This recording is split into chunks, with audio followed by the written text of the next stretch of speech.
A'udzu billahi minasy syaithanir rajim. Assalamualaikum warahmatullahi wabarakatuh.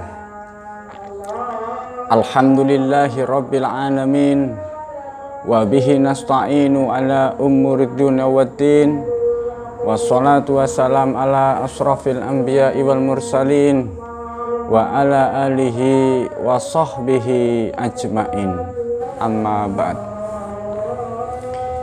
Pertama-tama marilah kita panjatkan puja dan puji syukur kehadiran Allah Subhanahu wa Ta'ala, yang mana di malam hari ini kita bisa bertatap muka di video yang baru saya bikin.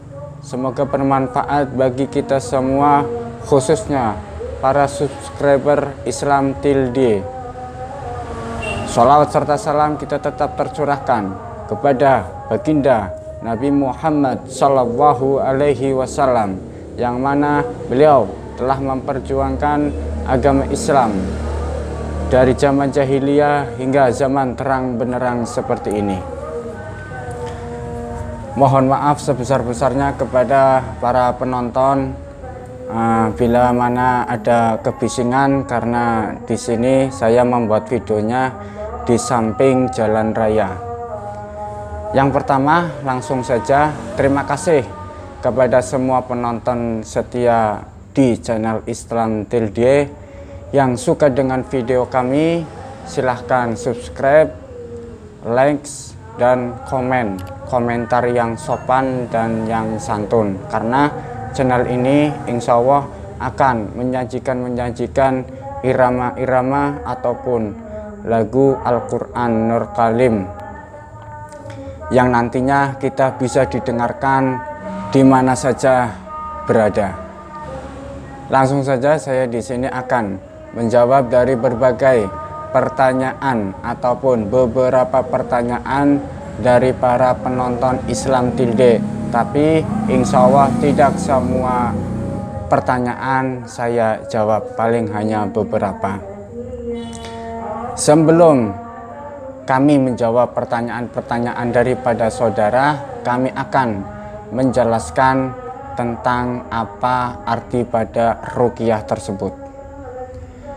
Bila mana nanti ada kata yang saya pribadi kurang sopan ataupun kurang mengena di dalam hati penonton semua, saya pribadi mohon maaf sebesar-besarnya, karena pada dasarnya manusia pada hakikatnya itu pemikirannya berbeda-beda. Ada yang mengatakan A ataupun ada juga yang mengatakan B. Ruqyah adalah salah satu cara penyembuhan yang dilakukan pada orang yang sakit. Pada orang yang sakit. Sakit apa sih? Yang pertama, sakit kepala, pusing, sakit hati, sakit jiwa, ataupun yang lainnya. Atau bisa juga meruqyah pada tempat tinggal, yaitu rumah anda sekalian, itu bisa diruqyah. Contoh saja rumah yang banyak ataupun rumah yang belum dihuni ataupun rumah yang kosong ataupun rumah baru, itu perlu diruqyah ataupun perlu dibacakan doa-doa untuk supaya rumah tersebut itu adem, tentrem, nyaman pada saat mau ditinggali ataupun sudah ditinggalinya. Yang pertama, ruqyah. Menurut syariat, pengertian ruqyah merupakan doa atau bacaan ayat suci Al-Quran dalam meminta pertolongan kepada Allah Subhanahu wa Ta'ala dalam pengobatan ataupun mencegah sesuatu penyakit atau bala. Yang tadinya kita mau kecelakaan, setelah diruqyah ataupun setelah dibacakan ayat-ayat suci Al-Quran, insya Allah semua bala itu akan terhindar semuanya. Ataupun ruqyah juga dikatakan tidak hanya untuk mengusir gangguan sihir atau jin, tetapi juga bisa sebagai bentuk terapi fisik, ya, terapi fisik, fisik jasmani, ya, beserta gangguan jiwa. Itu yang pertama yang tadi saya sampaikan, bisa mengobati daripada gangguan jiwa, insya Allah, ketika kita percaya. Sekarang macam-macam ruqyah, insya Allah kalau pengertiannya saya itu ada dua. Barangkali netizen ataupun subscribernya Islam Tilde ada lagi kak, 3, 4, ayo kita sama-sama sharing. Tapi sepengetahuan saya itu ruqyah ada dua. Yang pertama ruqyah syariah dan yang kedua adalah ruqyah syirkiyah. Yang pertama saya jelaskan adalah ruqyah syariah. Nah, ruqyah syariah adalah bentuk pengobatan dengan melantunkan ayat-ayat suci Al-Quran yang diberikan, ya, yang diberikan kepada pasien. Contoh, ada pasien ruqyah yang lagi kesurupan, kita bacakan ayat-ayat suci Al-Quran. Contohnya bacaan yang sudah terkenal sekali di dalam ruqyah, ya, itu adalah bacaan ayat kursi, ya. A'udzubillahi minasyaitonirrajim. Bismillahirrahmanirrahim. Allahu la ilaha illa huwal hayyul qayyum. La ta'khudhuhu sinatu wa la naum. Lahu ma fis samawati wa ma fil ard.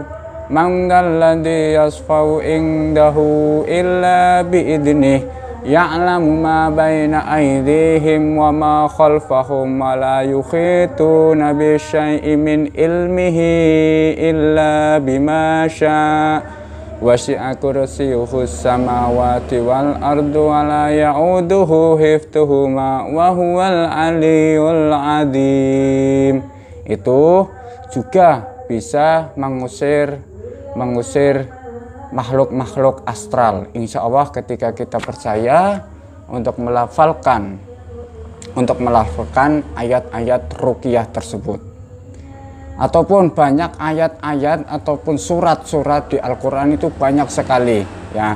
Tinggal kita mengamalkannya saja, ataupun setiap kita fardu sholat kita membaca surah-surah Al-Quran sebisanya saja.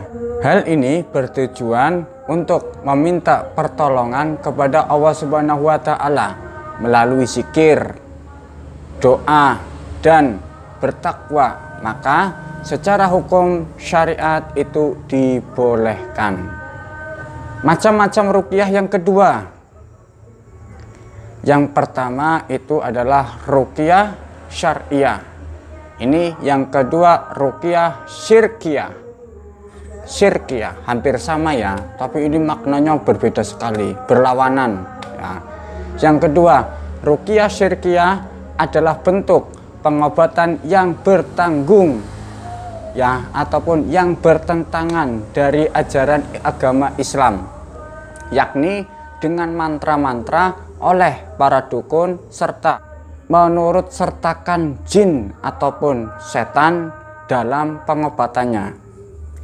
Ruqyah macam ini itu dilarang oleh agama Islam. Ruqyah macam ini biasanya diiringi dengan azimat, jampi-jampi, serta perkataan yang bahkan tak dipahami karena dilakukan oleh pengikut setan. Dalam syariat, hukum ruqyah ini adalah haram, bahkan menuju ke arah kesyirikan. Jadi untuk ruqyah semacam ini, ruqyah syirkiyah, itu diharamkan oleh agama Islam. Jadi kalau Anda yang sakit ya, yang lagi sakit kepala ataupun sakit pusing ataupun sakit perut ataupun sakit mata, itu jangan pergi ke dukun ya. Yang pertama, kita perginya dalam pengobatan yang real. Yang real siapa? Pertama itu pengobatan dari mana? Dari dokter. Setelah dokter nggak sembuh-sembuh ya, setelah dokter nggak sembuh-sembuh, coba diruqyah pakai ruqyah syariah ya. Ruqyah yang pertama tadi yang kami jelaskan. Itulah tadi penjelasan tentang arti daripada ruqyah ya. Ruqyah tadi ada dua, ruqyah syariah dan ruqyah syirkiyah. Nah, sekarang langsung saja kami jawab pertanyaan-pertanyaan daripada komentar yang ada di YouTube kami ya, di channel Islam Tilde. Dari Ria Angelina, kakak mau nanya, ketika kita tidur seperti ketindihan, apakah itu termasuk diganggu jin? Insya Allah saya akan menjawab. Bila mana nanti jawabannya itu kurang berkenan ataupun kurang lengkap, mohon untuk para ustadz, khususnya para ustadz, ayo kita bareng-bareng untuk menjawab pertanyaan-pertanyaan dari netizen ataupun komentar yang ada di komentarnya channel Islam Tilde. Ayo sharing. Jawaban yang pertama, bisa jadi itu dikarenakan disertai oleh jin ataupun setan. Nah, bisa jadi juga di dalam medis, itu sleep paralysis. Aduh, ngeri ngomong gak bisa. Sleep paralysis adalah keadaan ketika orang mau tidur atau bangun tidur merasa sesak nafas ya. Biasanya kan orang kalau ketindihan itu kan ada sesak nafas, nggak bisa bergerak, mau minta tolong nggak bisa. Itu kan biasanya ketindihan kan ciri-cirinya seperti itu ya. Bisa sesak nafas seperti dicekik ya, dada sesak, badan sulit bergerak dan sulit berteriak, disebut sleep paralysis atau disebut juga ketindihan alias tidur lumpuh. Karena tubuh itu tidak bisa bergerak dan serasa lumpuh. Makanya ketika kita terhindar dari ketindihan tersebut ataupun sleep paralysis ya, itu yang pertama kita sebagai orang Islam atau umat muslim, ketika kita mau tidur kita harus kalau saya biasanya itu wudhu ya, wudhu dulu. Setelah wudhu biasanya saya insya Allah itu sholat ya, sholat sunnah hajat ya, bisa sholat sunnah hajat, bisa sholat sunnah apa saja yang bisa dikerjakan biar nanti itu terasa ngantuk ya. Nanti setelah selesai sholat kita tidur ya. Sebelum tidur kita di sini harus membaca kayak yang tadi ya, membaca surat-surat pendek ya, surat Al-Ikhlas biasanya saya bacanya 3 kali. Terus yang kedua adalah surat Al-Falaq 3 kali. Terus yang ketiga surat An-Nas biasanya saya 3 kali. Terus surat Al-Fatihah biasanya saya 3 kali. Setelah surat Al-Fatihah awal surat daripada Al-Baqarah ya, itu biasanya saya 1 kali disambung dengan ayat kursi ya. Setelah itu disambung dengan ayat kursi, lalu disambung lagi dengan doa ketika mau tidur. Nah, itu biasanya saya Setelah semua rentetannya itu sudah, semuanya doa tidur sudah dibaca, lalu ketika tidur saya membaca sholawat ala Muhammad, sholawat ala Muhammad sampai tertidur pulas. Ya, mungkin itu jawaban dari saya. Jawaban yang pertama dari Ria, ya, dari Ria Angelina. Pertanyaan yang kedua dari Jasmania Putri, ya, namanya bagus sekali. Ini pertanyaannya seperti ini. Sudah 2 hari ini semenjak pindah rumah, ini rumah, sering dengar orang nangis, dan kemarin pas saya baca Al-Quran malamnya kayak mimpi, tapi bukan mimpi, ya, tapi bukan mimpi. Ada cewek yang ngerusak, ya, isi kamar saya. Itu kenapa ya kakak? Nah, itu kenapa ya? Nih, ini saran ya, ini saran sharing, bukannya saya menjawab tapi sharing. Nah, biasanya mau pindah rumah itu yang pertama, pada saat pindah rumah kita selalu berdoa terlebih dahulu, ya.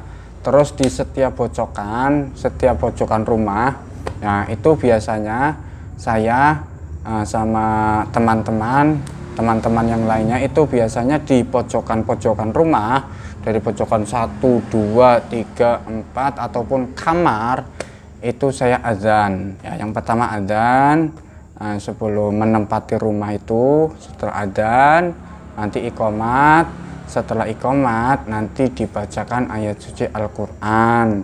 Insya Allah jangan sekali-kali ketika kita membaca Al-Quran terus kita mendengarkan ada suara nangis, ada suara apa, ketawa dan lain sebagainya, kita nggak boleh takut. Nah, kita nggak boleh takut kepada semua makhluk yang ada di dunia ini, terkecuali takutnya itu adalah Allah Subhanahu wa Ta'ala dan kepada orang-orang soleh, ya. Takutnya itu jangan takut ini itu nggak boleh, ya.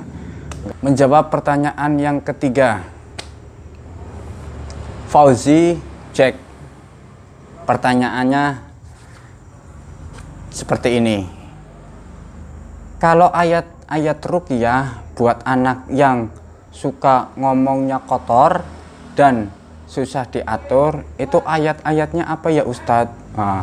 Pada dasarnya, ya, awas, ini semua, ya, semua orang tua, karena saya itu sudah memiliki anaknya 1, alhamdulillah.